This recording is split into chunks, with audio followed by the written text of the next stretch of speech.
Brasa lets you stake your Fogo while staying liquid. So you can do other things with your staked Fogo position on Fogo. You can borrow on it, you can provide liquidity, so you can get extra yield on that. So that's the idea, is that you can get your cake and eat it too, or you can get your stake and eat it too. Second monitor. Yeah. Fogo crypto stuff. Ooh. Not your first monitor. No.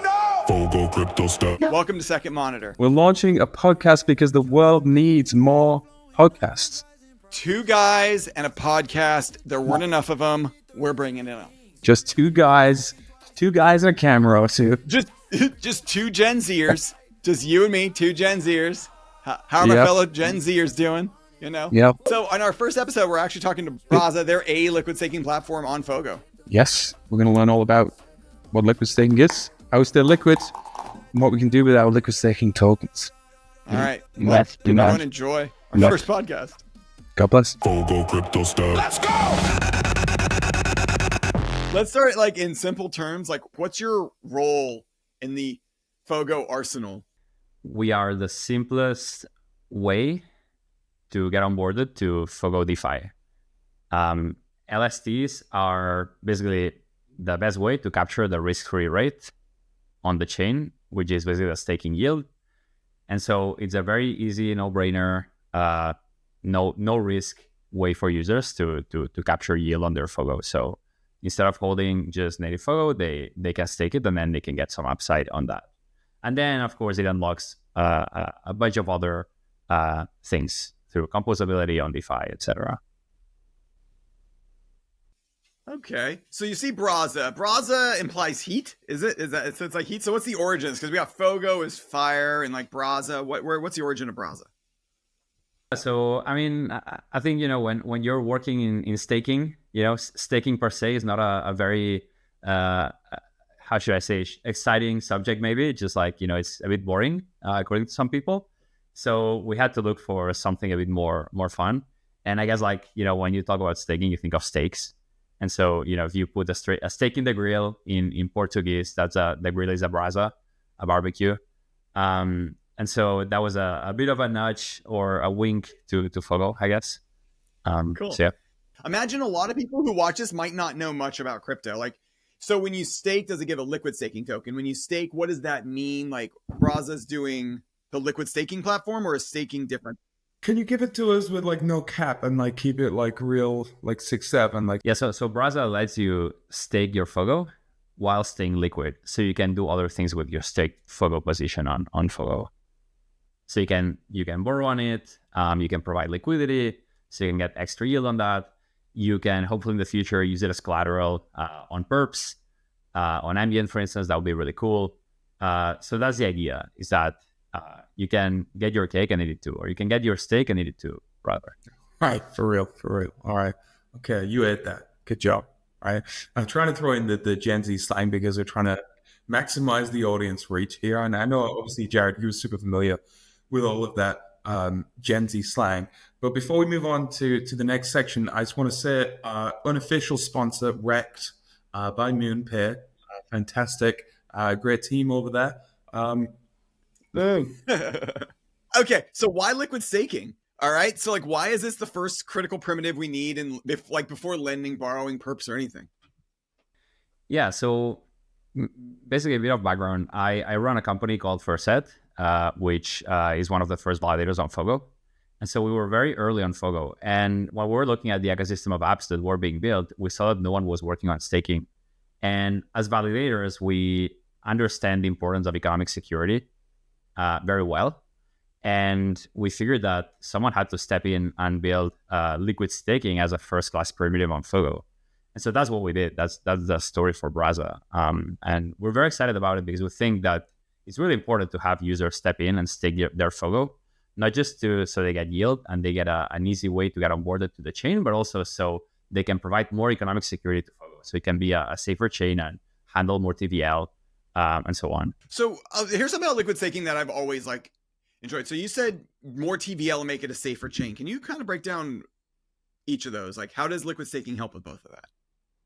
Yeah, so the more capital is at stake, the more economic security the chain has, because the more tokens a potential attacker needs to secure to take over the consensus of the chain.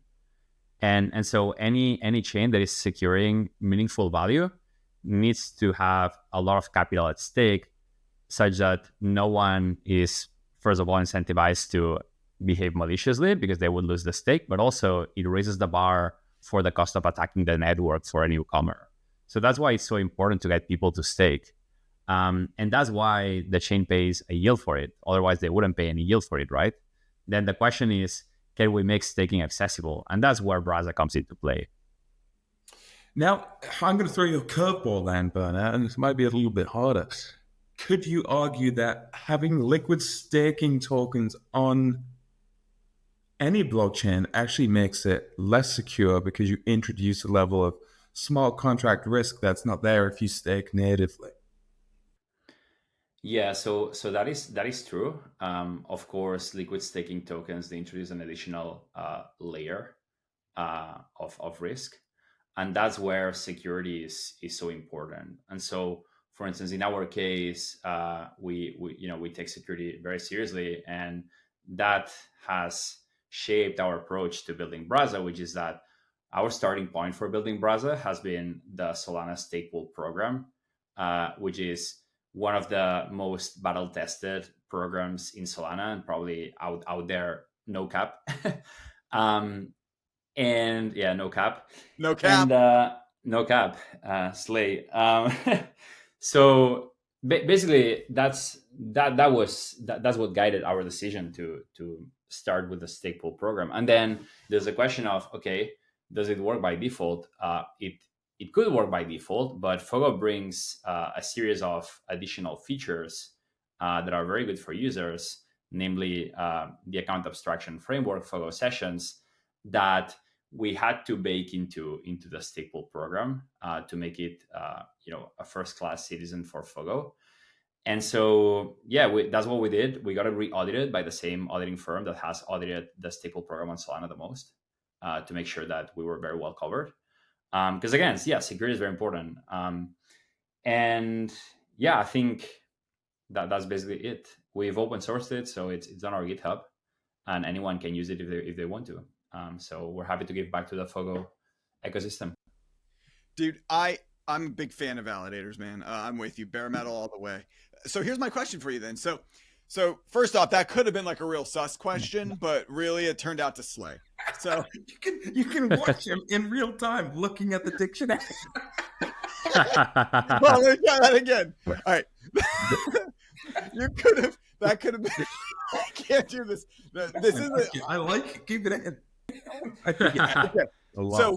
So you said something in there that's super important to me. I think Fogo Sessions. Let's just let's get the tea on that. So if you want to talk a little bit about Fogo Sessions, because I personally think Fogo Sessions is one of the most unique, one of the best ways I've seen sort of an intent from a wallet work, kind of like a front door into an ecosystem. What can you talk about a little bit about Fogo Sessions? Yeah, so Fogo Sessions is an SDK, so it's a library for developers to integrate account abstraction into their dApp as easily as possible, and with the goal of making interacting with dApps a seamless experience for users. And so for us, from the developer side, we've seen other account abstraction frameworks on our chains and how account abstraction works, and with Paymasters and all that complexity. And it's quite difficult. It's definitely not straightforward. And when you compare that with Fogo Sessions, it was very easy for us to integrate it. So the Fogo team cooked with this one, to be honest. Dude, totally. Yeah. And yeah, I think when you use it as a regular user, and we'll see it later in the demo, it's just frictionless. So we're very bullish on. I've been super impressed with it because I've seen part of Fogos. Yeah. Nice. Yeah, I've definitely seen some different people try to do this, and I think Fogo Sessions nails it. Right. Cool. So let's go on a little bit. So let's just talk high level. Why did you choose Fogo? Yeah. So we think that basically there's no chain out there that is at the performance level where it should be to match, centralized tech and centralized web, like Web 2. And so we basically are bullish on any chain that is pushing the boundaries of performance out there. And so when we heard the pitch for Fogo, we got really excited, and that's what prompted us to try to get involved first as validators, but then we're so bullish that we're always trying to do more, and that's kind of like why we decided to double down and build an LST for it. Because we're and maybe you can cut this out, but like we're involved in many other chains, but we're not as deeply involved with any other chain, and I think that speaks for itself. So then, with that in mind, I guess you're involved in Solana, right? So how easy was it for you and your team of people call them devs, I call them nerds. How easy was it for these guys and yourself to bring it over from Solana to Fogo? Because I think that's one of the most beautiful points of the SVM ecosystem that Fogo is building, and has forked a lot out from Solana, that it should just be pretty easy for any nerd or dev, Glacier, to come over and deploy. Yeah. So I think that's definitely key. Like building on an ecosystem that's already vibrant enough to have plenty of devs that might want to come over to your chain is very important. Then the second part is you have to have something compelling that the original chain cannot offer. And in the case of Fogo, I think it does in the in the sense that it's way more performant and it has this account abstraction framework. I think these are two very strong selling points. And so if you're a dApp developer in Solana, you know that Fogo is almost exactly the same as Solana because it's an SVM chain. You just need to integrate the SDK for Fogo Sessions, which is not that difficult. And if you need, shorter block times or bigger blocks for your protocol to properly work or to work better, then you should be sold on Fogo because it can give you that. So I think it's a very interesting proposition. And yeah, I'm very excited to see what people build. So to follow up on that, what's it like to work with the team at Fogo, right? Like you're in there, you're in the Telegram chats, we're building it all out. Like, what's it like? Yeah, it's great, to be honest. We, again, as a validator on our chains, we have interacted with many teams on our chains, and there are certain teams that are not, the most reactive, or they're probably spread very thin and they cannot help that much. In the case of Fogo, it's been the opposite, which is part of the reason I think why we've been able to move so fast on shipping Brasa, because it didn't take us that long to get live, and I think we were like the third maybe dApp that went live on Fogo, maybe fourth. So we're very early, and we couldn't have done it without the support of the Fogo team. So there's a shout out to a few engineers, I don't know if I should call their names, and some people at the foundation that gave us the trust and the conviction to keep building. But yeah, I only have good words. Yeah, here's what I think we could do right now. We still got more to talk about, but I kind of want to get through, like, let's try this screen recording. I want to see it. I want to see it. I want to see it live. Right. How do you do, fellow kids? We're here with Brasa, the liquid staking. Let's do like a nice no cap walkthrough of it, man, and let's slay. Yeah, absolutely, Dad. We're gonna try and slay it.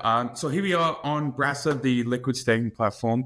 On Fogo, as you can see, I've got absolutely heavy bags of 0.05 Fogo here on Fogo Testnet, and Bernat is gonna walk us through it. So I'm gonna ask you a few questions, Bernat, as we go through, and you're gonna explain to me, an absolute amateur in the world of liquid staking, what is going on. So let's say I want to stake 0.03 Fogo. Now I only receive 0.029814 ST Fogo. Why is that? Why aren't I getting 1-to-1? Perhaps you can fill us in on that. Yeah, so you'll see below the stake button, there's a conversion rate between Fogo and staked Fogo.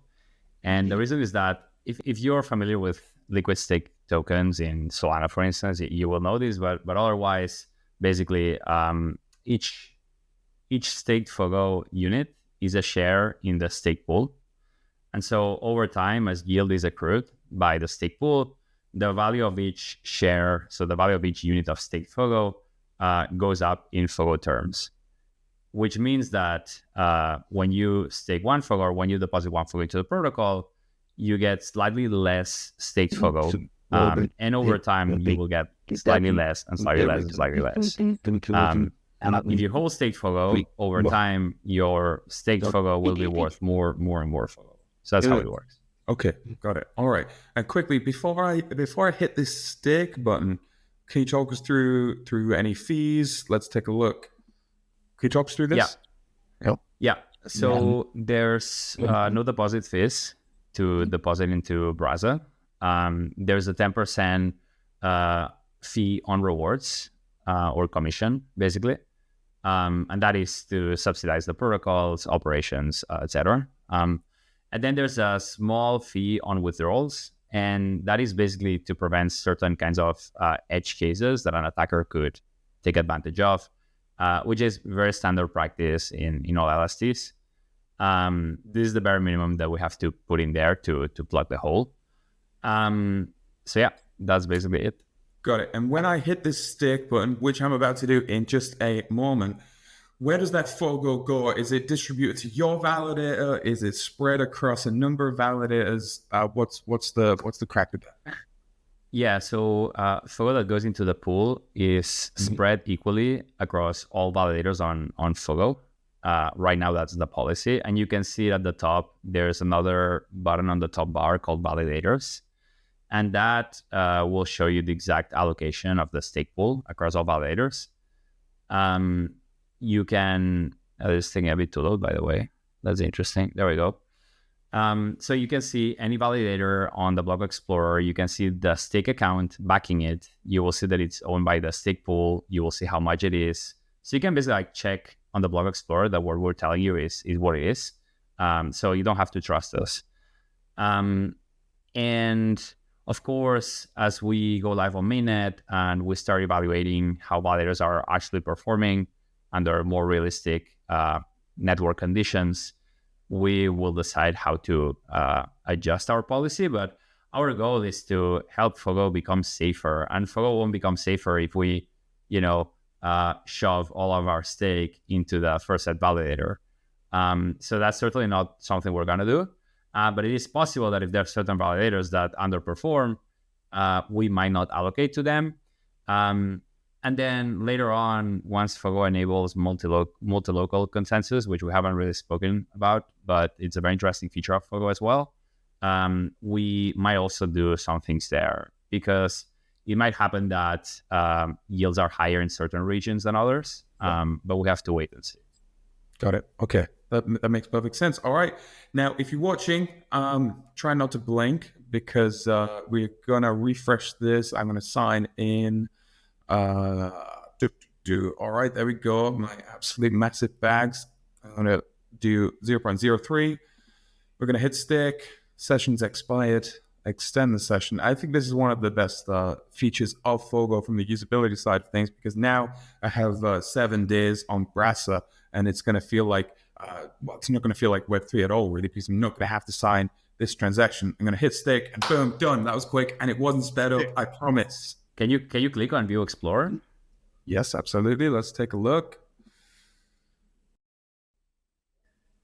You stopped screen sharing, but that's okay. You meant I did. I threw a share this tab instead. Let me share this. Listen, Boomer. Right, sometimes screen sharing can get real hard. I know. If you want the Gen Zer to take it on you, let me know. Amateur hour, right? Yeah, cringe. Here we are. So 0.03 Fogo, and I ended up with 0.029814142. That sounds like a lucky number to me. Yeah, and first off, that was like one of my favorite like walkthroughs I've watched in a long time. But there was like so many cool things about that. One, the speed, which is just, and it was cool to see in real time. And two, the Fogo Sessions really showing how like you can select an amount of time, that your session with Fogo Sessions lasts. And then that entire time when you're in Brasa, you're just like using like Web2. You're not signing every single thing. It's signing, and you get to set how much, of the tokens you want to have access to and the time limit. I think those are like two really good things for people if you're like, doing a lot of trading and flying around on Web3. So yeah. I'm stoked on it. Like, dude, I'm like shouting Fogo Sessions from the mountaintop. Oh, it's the best part, right? I may cut it out. Technical. I'm getting too cringe and just straight up like losing my vibes because it's like, I don't know. I just think Fogo Sessions ratios every other sort of intent based, like, into, UX UI. I agree. All right, Bennett, let's say the day has come and I want to unstake this. It looks pretty easy, but I've got a few questions. Is there a delay? We've talked through the fees already, or am I just going to throw my 0.3 close enough ST Fogo in here and receive my Fogo back less the 0.1% fee? Yeah, so there's two ways to withdraw from Brasa, basically. There's an in-protocol way and an out-of-protocol way. The in-protocol way is through what we call the protocol reserve, which is a buffer that is never staked. And that is configured to be a percentage of the stake pool. We are iterating on that number. I believe that on Testnet, that's 10%. And you can see it on the validators page. So there's a row for that where we report on the size of the reserve at any point in time. And so, yeah, as long as there's enough Fogo in the reserve, you should be able to instantly withdraw through the Unstake tab on the Brasa app. There might be specific moments where the reserve might be depleted or not have enough Fogo for what you want. And so then you have two options. Number one is you wait for the next Fogo epoch, which I believe lasts roughly an hour, for the reserve to be topped up, because we have our own internal monitoring systems and cranks and agents where we manage the size of the reserve. Or you can just go to Valiant and swap out of staked Fogo at any time. Okay. All right, let's do it right now, live, unstake, boom, that was it, quick. That's the speed. Dude, that's Perfect. Man. I've been on other things where liquid staking takes like, multiple days. Yeah, Right. that's not good. No, but that's sort of that like legacy sort of mature L1s from like the 2020, 2021 era kind of did some things that were like, Boomer tech. Well, actually, let's talk about that. I think that's a good question. So the pace at which people can stake and unstake is in many cases intentionally a reasonably long period, right? Like this is not an arbitrary number. And from what I understand, it's done so to steelman the security of the network, right? You don't want everybody to unstake immediately at once, because then you pose yourself to security risk. Now, Fogo has a pretty short unstaking time off the top of my head, several hours, actually less than a day. What's your opinion on that, Bennett? Like, does that pose any security risk to Fogo? That's a good question.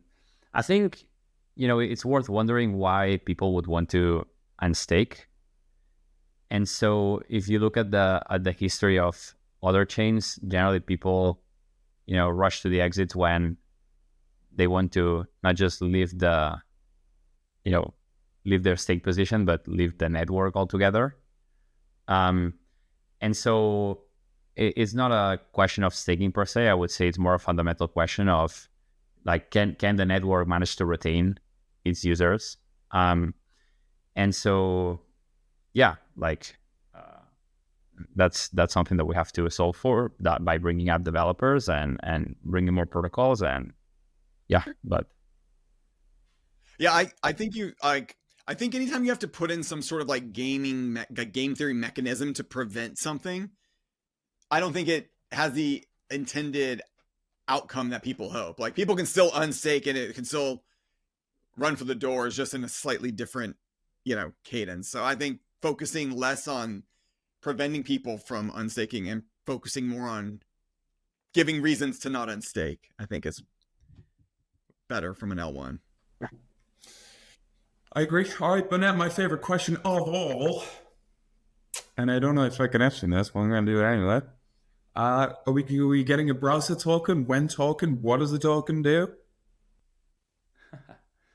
not for now, but You didn't say no. no, Not for now, but we want to make sure that people deposit into Brasa on day one and going forward, and so we are keen on exploring all possible angles that incentivize people to stake into Brasa. All right, you heard the politician answer here first. So let's talk about some like yield and strategy, right? So liquid staking, yes, it helps with a lot of the chain mechanics, but why would a person do it, and what can they do with some strategies around it, Burnett? Like that you think, being such a liquid staking like expert, what do you think? There's a few things, maybe 3-4 things that I think people should or might want to explore doing if they want to get more out of their Fogo, basically. And so, if you're a passive holder of Fogo and you want to get some yield, but you don't want to be too actively managing your positions, etc., like doing something low to mid risk, I think on the one side, on top of staking and getting your risk-free rate on your Fogo, you could explore, for instance, providing liquidity on Valiant on the staked Fogo to Fogo pair. It's because it's denominated on Fogo, it will very predictably move in terms of price because it's a stable pair, right? But you can get extra yield on that. So that's one thing that could be interesting. If Brasa was to incentivize certain activities on chain, I think that's certainly one thing that Brasa would want to incentivize, getting thicker liquidity on the staked Fogo to Fogo pair. And then on the second kind of like vertical, I would say lending. There's quite a few cool things that you can do on lending when you use a yield-bearing asset as collateral. One is that you can basically loop on your staked Fogo. So you can deposit a staked Fogo, you can borrow Fogo, you can stake that Fogo into staked Fogo, deposit it again. And so you end up with an amplified position with boosted yield. And so you can maybe like 2x, 3x, 4x your staked Fogo yield. That is a very common strategy that we're very excited about. Another one is more on the pure lending side of things. If you want to borrow, maybe you're very bullish on Fogo and you want to like borrow stable coins to buy more Fogo and put it back as collateral. If you want to be like a 2x on-chain levered position, which is pretty common on lending protocols, then if you use staked Fogo instead of plain Fogo, the yield from the staked Fogo token might offset your borrow APY. And so you might actually have a free borrow position, or maybe even a loan that is slowly automatically paying back itself. If the staked Fogo that's deposited as collateral has a much higher APY than your borrow APY. So the net APY could be negative. That's really cool, we think. And then last, we are exploring, as I said, being integrated into other platforms like perps platforms as collateral. So that's another use case that we're pretty excited about. And then we also want to export staked Fogo to other chains so people can get exposure to Fogo or to a better version of Fogo, which we think staked Fogo is. And so that's another thing that people might be able to do, bring it to our chains.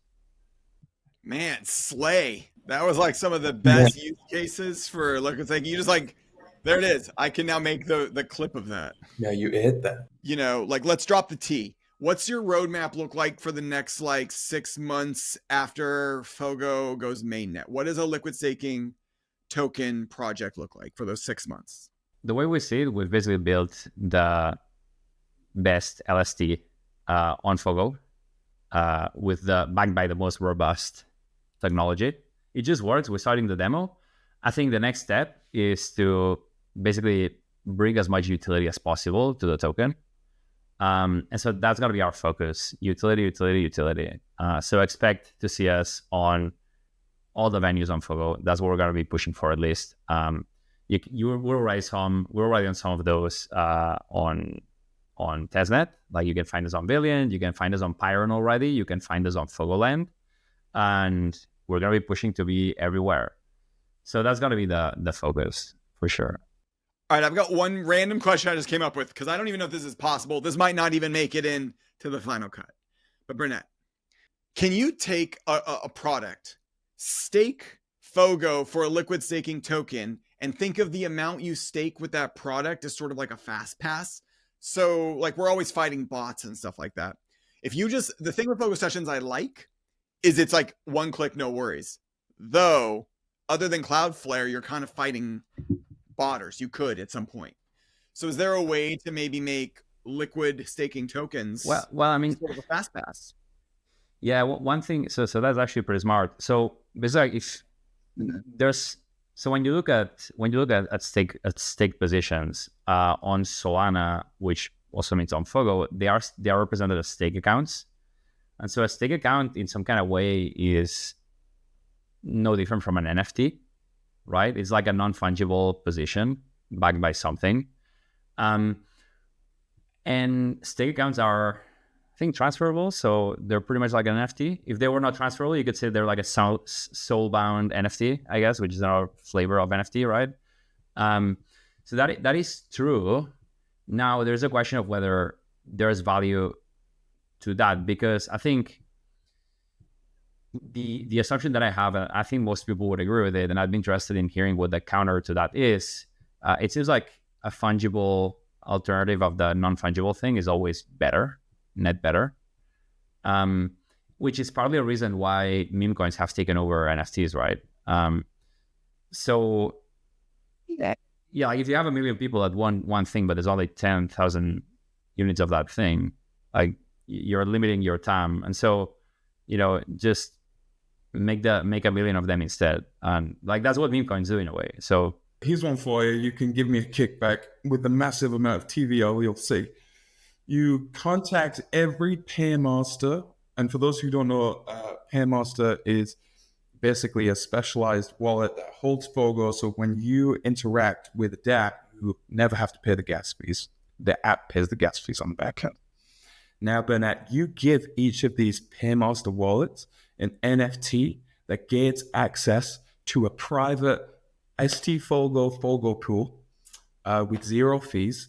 So if they have 100,000 Fogo in that Paymaster, they can keep 90,000 Fogo as ST Fogo. And as the amount of Fogo that they're using for gas dwindles, they can automatically convert another 10,000 Fogo, ST Fogo, back to Fogo to continue paying the gas fees for their users. That way, they still get exposure to ST Fogo and the rewards that come with it. And they actually generate more Fogo to pay for more gas. That's brilliant. That's all Dude, right. That's flex. That's what we do. That's what we Flex, David. There you go. Everybody wins.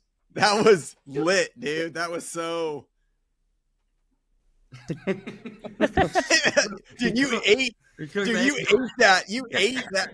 You ate that idea with some riz. Let me look at my dictionary as well. Yeah, it slaps for dude, sure. It slaps. Yeah. High key slaps. Yeah. Well, yeah. So yeet. Oh my god. I don't know if that's That's fine. It's fine. okay. Cool. I'm about to ghost this. All right. So let's Vibe check. vibe check.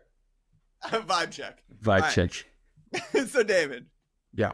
What is this question? Because I think we're rounding up to the end. That was a fun little thought experiment there. We'll see. Yeah. What's this final question that you like to ask everybody? Well, look, I think we spend so much time talking to so many people, and Jared, you and I have done this for a few years now. And sometimes you don't really get to know the person or face behind the project. And Bernat, you've been such a pleasure to work with. So I'm going to ask you this question that I ask everybody I ever speak to. And it's super open-ended, right? So you can answer it however you want. And that is, what is one thing you want to show to the world? Now, it can be Brasa if you want it to be Brasa. It can be crypto. It doesn't have to be crypto. It can be how you best get to sleep at night. You can tell us the best type of tea that you drink. You can tell us what mattress to buy. You can tell us what book to read, what music to listen to, whatever you want. We just want to know a little bit more about Bernat and behind Brasa. And in 30 seconds, 1 minute, anything in the world, tell the people what you want them to hear. I think this is a message to all devs. Come to Fogo. Really, really cool tech. Come build with us and help us grow the pie. All right, perfect. You heard it. Based. Yeah. Let him cook. Let him cook the pie. Yeah. Let us grow the stake, maybe. Yeah, I'm in. Burnett, thank you so much for hopping on here. Really looking forward to Brasa, the liquid staking, one of the liquid. Right. Is it the only one on Fogo? That's live right now. Yes. Oh, I'll just say, yeah. All right, man. Well, dude, Burnett, thank you so much for taking the time to talk to David and I on our second monitor, our show. And, it's Brasa, a liquid staking platform building on Fogo. And, to everyone out there, all my fellow kids, make sure you check out Fogo and Fogo Sessions and Brasa and all that. Yeah, absolutely. So I just want to say when he says fellow kids, he means adults also, by the way. Oh, wait. I mean, dude, I'm just a fellow Gen Zer. I'm a fellow Gen Zer. Yeah, absolutely. Keep cooking, Gary. For our inaugural episode, right? First one, stick it on a second monitor and code away, or just, play RuneScape or, World of Warcraft, whatever you want. But as long as you're having fun and learning, that's all that matters. And I will see you and you and you and you and you in the trenches. Good luck. Survive. Bet. No cap. Second monitor. Yeah. Fogo crypto stuff. The views expressed on Second Monitor are personal opinions and do not represent the official views of any companies we work with. Content is for informational purposes only and is not investment advice. Hosts and guests may have financial interests or hold positions in the companies, tokens, or projects discussed. Please consult a professional before making any financial decisions. Not your first monitor. No. Fogo crypto stuff. Let's go.